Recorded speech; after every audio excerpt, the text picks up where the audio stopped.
Bienvenidos a Biblia Historia. Titulé este comentario de la higuera Aprended. Hice una parábola que está escrita en Mateo 24:45. De la higuera Aprended. Cuando ya sus ramas está tierna y brotan las hojas, sabéis que el verano está cerca. ¿Qué es una higuera? Es un árbol que da fruto, son los higos. En la Biblia se menciona la higuera por primera vez en Génesis 3:7. Dice: entonces fueron abiertos los ojos de ambos y conocieron que estaban desnudos. Entonces cosieron hojas de higuera y se hicieron delantales. Fue un recurso de Adán y Eva cuando vieron que por el pecado estaban expuestos. No tenían dirección de Dios para cubrirse, se hacen delantales. No es que Dios se lo había entregado, ordenado, sino que ellos mismos se lo hicieron. Dios no se lo había dicho. Y más adelante le provee de túnica de piel. Y vamos a leer en Génesis 3:21. Dice: y Jehová Dios hizo al hombre y a su mujer túnica de pieles y los vistió. Dios mismo derrama la sangre de un animal para cubrir la vergüenza, para cubrir el pecado de Adán y Eva. Cuando entrega las leyes a Moisés y le enseña a guardar las fiestas solemnes y les enseña a recordar las fechas, una de las fiestas conmemorativas era la Pascua. Y es también el momento que se sacrifica un animal para perdón de los pecados. Esto fue simbólicamente hasta que Cristo murió. Todo se consumó con Cristo y su muerte en la cruz. Esto para explicar cuáles eran los recursos que Adán y Eva por su propia mano decidieron hacer y los recursos que Dios les ofrece, que se cumplió en Jesucristo. Vamos ahora a Crónicas 2:8-13. Dice: entonces ofreció Salomón holocaustos a Jehová sobre el altar de Jehová, que él había edificado delante del pórtico, para que se ofrecieran cada cosa en su día,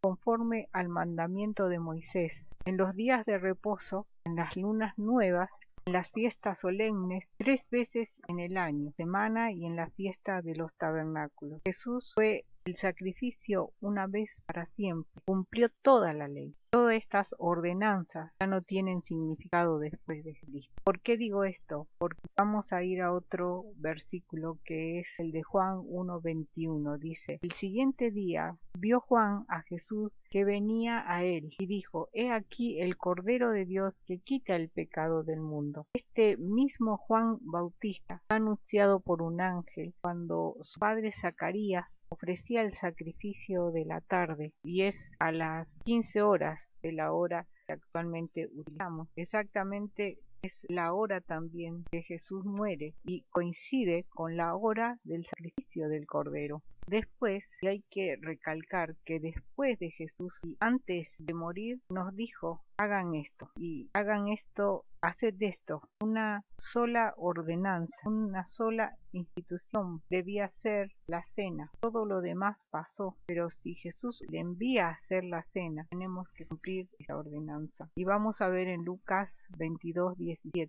Tomando el pan, dio gracias y lo partió y les dio, diciendo: esto es mi cuerpo que por vosotros es dado. Haced esto en memoria de mí. Repito, haced esto en memoria de mí. Ya no más sacrificio continuo. Haced esto en memoria de mí. Ahora es la cena y es hasta que Jesús vuelva. Volvamos ahora a la higuera. Así como las fiestas solemnes y los sacrificios eran señales hasta la llegada de Jesucristo, nos mandó a hacer la cena para recordar que una vez Jesucristo murió por nosotros, una vez y para siempre. ¿Para qué era la higuera? La higuera también nos dejó como señal. La higuera, explicamos aquí que fue a lo que Adán y Eva recurrieron, pero Dios los cubrió con las pieles. El animal de sacrificio fue Jesús, enviado por Dios Padre. Una higuera estéril que Jesús maldijo representa a Israel, y en realidad era los frutos que esperaba y no lo encontró lo que se refiere en la parábola de Mateo 24, cuando dice: de la higuera aprended la parábola, cuando ya sus ramas está tierna y brotan las hojas, y sabéis que el verano está cerca. Este versículo es: y la higuera representa a Israel, así como el sacrificio por el perdón de los pecados era un cordero. La higuera representa a Israel. ¿Y qué pasa cuando se acerca el verano? Es que está cerca la época de la cosecha. Los discípulos, cuando escucharon esta parábola, no se había escrito todavía Apocalipsis. No sé, en Apocalipsis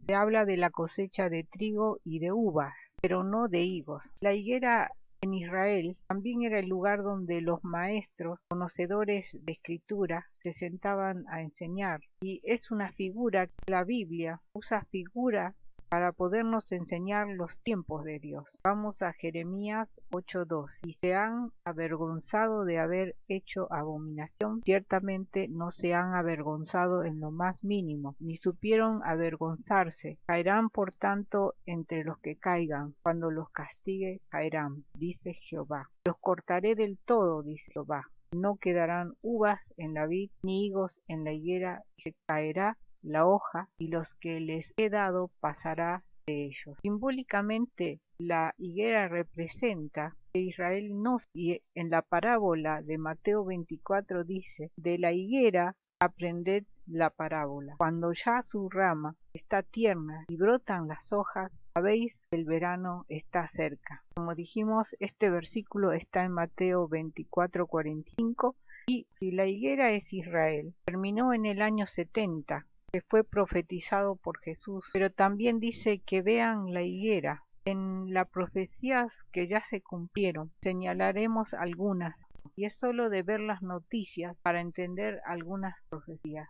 Por ejemplo, una de las profecías que ya se cumplió fue el de Isaías 66, el 14 de mayo de 1948, y prestamos aquí atención a esta fecha. Estamos en el día 5 de mayo del 2018. El día 14 de este mes de mayo del 2018, para Israel serán 70 años desde que fueron nación. El segundo es: los judíos regresaron a su tierra. Dice en la Biblia: Jehová alzará otra vez su mano para recobrar el remanente de su pueblo, que aún quede en Asiria, Egipto, Patros, Etiopía, Elam, Sinar y Amat, y en las costas del mar. Dice esto en Isaías 11:11 y en Ezequiel 37:21 y en Ezequiel 38:8. El tercero, el progreso de unas tierras estériles. Los científicos judíos inventaron el sistema de riego que ha producido cosechas en el desierto. Esto está profetizado en Isaías 27:6. Dice: florecerá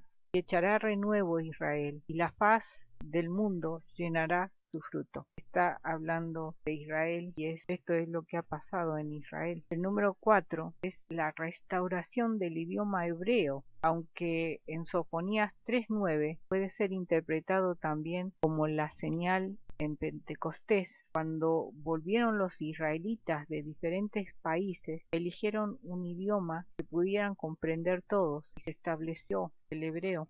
El versículo 5 dice: conflicto constante por Jerusalén. Después de Cristo, los cristianos esperamos el retorno de la Jerusalén celestial, pero esta profecía de Zacarías es literal, de la Jerusalén terrenal, es de la higuera que debemos aprender. Y vamos a Zacarías 12:2, dice: he aquí yo pongo a Jerusalén por copa que hará temblar a todos los pueblos de alrededor contra Judá, en el sitio contra Jerusalén. Y esto se cumple actualmente por lo que está pasando Israel. El sexto es el aumento de la ciencia y la facilidad de trasladarse a cualquier parte del mundo. En Daniel 12:4 dice: pero tú, Daniel, cierra las palabras y sella el libro hasta el tiempo del fin. Muchos correrán de aquí para allá y la ciencia aumentará. Y esto es lo que pasó con Israel. La tecnología de Israel aumentó muchísimo, la ciencia, por medio de los israelitas.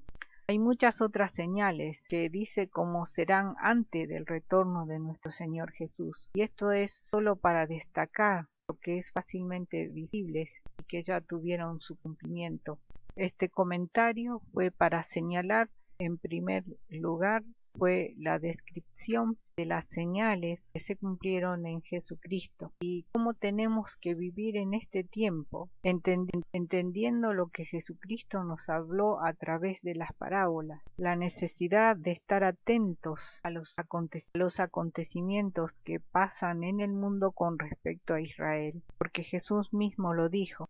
Este comentario es para entender desde el punto de vista bíblico qué dice las Escrituras de lo que está pasando en la actualidad, de lo que ya se cumplió, para no creer en las fábulas o historias que se inventan y entender el tiempo aprendiendo de lo que Jesús nos enseñó. Dios le bendiga.